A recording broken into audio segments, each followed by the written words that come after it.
আসসালামু আলাইকুম রহমতুল্লাহ। প্রিয় দর্শক, চোখ বন্ধ করে তিনবার, মাত্র তিনবার হাসবুনাল্লাহ হাসবুনাল্লাহু ওয়া নি'মাল ওয়াকিল পড়লে কি হয়? কি বলছি? চোখ বন্ধ করে মাত্র তিনবার হাসবুনাল্লাহু ওয়া নি'মাল ওয়াকিল পড়লে কি হয়? প্রিয় দর্শক, আপনি জানলে অবাক হবেন। এতই দামি, এতই কার্যকরী, এতই পাওয়ারফুল একটি আমল আজকে আপনাদের সাথে শেয়ার করতে যাচ্ছি। ভিডিওটা শেষ পর্যন্ত দেখুন এবং শিখে রাখুন কত দামি আমল। প্রিয় দর্শক, বিস্তারিতভাবে আমি ভিডিওর মাঝে আলোচনা করব। তবে ভিডিওটি শুরু করার আগে আপনাদের কাছে একটা রিকোয়েস্ট, যারা আমার চ্যানেলের মধ্যে নতুন আছেন অবশ্যই চ্যানেলটি সাবস্ক্রাইব করে পাশে থাকা বেল আইকনটি বাজিয়ে দেবেন। প্রিয় দর্শক, আপনার একটি সাবস্ক্রাইব, আপনার একটি লাইক, আপনার একটি কমেন্টস, এসবগুলো আমাদের উৎসাহের কারণ। আপনারা যদি উৎসাহ দেন, ইনশাআল্লাহ আপনাদের জন্য আরও দামি দামি কার্যকরী, পাওয়ারফুল, ক্ষমতা সম্পন্ন আমল শেয়ার করার চেষ্টা করব। প্রিয় দর্শক, আরেকটি জিনিস বলি নেই, এখানে কোনো কুফরি বা তন্ত্রমন্ত্র শেখানো হয় না, বরং এখানে কোরআন ও সুন্নাহ অনুযায়ী যে আমল আছে সেগুলি এখানে শেখানো হয়। এই জন্য আপনি নিশ্চিতভাবে এখানের আমলগুলো আপনি শিখে রাখতে পারেন এবং উপকৃত হতে পারেন। হ্যাঁ প্রিয় দর্শক, আজকের আমলটাও খুব উপকারী, খুবই কার্যকরী। তবে আমলটি করার জন্য আমি যেভাবে বলবো ঠিক সেভাবেই করতে হবে। আপনার মন মতো বা আপনার মন গড়া করলে হবে না। আমি যেভাবে বলবো ঠিক সেভাবে আপনাকে আমলটি করতে হবে, ইনশাআল্লাহ, তাহলে আপনি ফলাফল পাবেন। প্রিয় দর্শক, তাহলে আসুন আমরা জেনে নিই আমলটি কীভাবে করবেন। প্রিয় দর্শক, আপনি আমলটি করার জন্য সর্বপ্রথম উযু করে দেবেন, পবিত্র হয়ে যাবেন। কারণ পবিত্রতা মহান আল্লাহ তাআলার সিফত। আল্লাহ তাআলা নিজে পবিত্র আর পবিত্রতাকে পছন্দ করে। কোনো বান্দা যখন পবিত্র হয়ে কোনো কাজ করে, সেই কাজের গ্রহণযোগ্যতা, কার্যকরিতা অনেক বেড়ে যায়। এই জন্য পবিত্র হয়ে উযু করে এরপর আপনি আমলটি করবেন।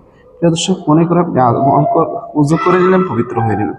এরপরে যে কোনো যে কোনো ফরজ নামাজের পর, ঠিক আছে, যে কোনো ফরজ নামাজের পর এই আমলটি করবেন। মনে করেন ফজরের নামাজের পরে, মাগরিবের নামাজের পরে, জোহর আসর, যে কোনো নামাজের পরে আপনি আমলটি করবেন। কীভাবে করবেন? সর্বপ্রথম তিনবার ইস্তিগফার পাঠ করে নেবেন। আস্তাগফিরুল্লাহ, যে কোনো ইস্তিগফার, আস্তাগফিরুল্লাহ রাব্বি মিন কুল্লি যামবি ওয়া আতুবু ইলাইহি, লা হাওলা ওয়ালা কুওয়াতা ইল্লা বিল্লাহিল আলিয়্যিল আযীম। তারপরে তিনবার যে কোনো দুরূদ শরীফ পড়ে নেবেন। আল্লাহুম্মা সাল্লি আলা মুহাম্মাদিন ওয়া আলা আলি মুহাম্মাদ কামা সাল্লাইতা আলা ইব্রাহিম ওয়া আলা আলি ইব্রাহিম ইন্নাকা হামিদুম মাজিদ। আল্লাহুম্মা বারিক আলা মুহাম্মাদিন ওয়া আলা আলি মুহাম্মাদ কামা বারাকতা আলা ইব্রাহিম ওয়া আলা আলি ইব্রাহিম ইন্নাকা হামিদুম মাজিদ। এরকম ভাবে তিনবার ইস্তিগফার এবং তিনবার দুরূদ শরীফ পড়ে যখন শেষ হয়ে যাবে, এরপরে ডান হাতটা বুকের মাঝে চাপ দিয়ে ধরবেন। কি করবেন? ডান হাতটা বুকের মাঝে চাপ দিয়ে ধরবেন, ধরে পড়বেন হাসবুনাল্লাহু ওয়া নি'মাল ওয়াকিল, হাসবুনাল্লাহু ওয়া নি'মাল ওয়াকিল, হাসবুনাল্লাহু ওয়া নি'মাল ওয়াকিল। তিনবার পরে তিনটি ফু বা দম করবেন বুকের মাঝে।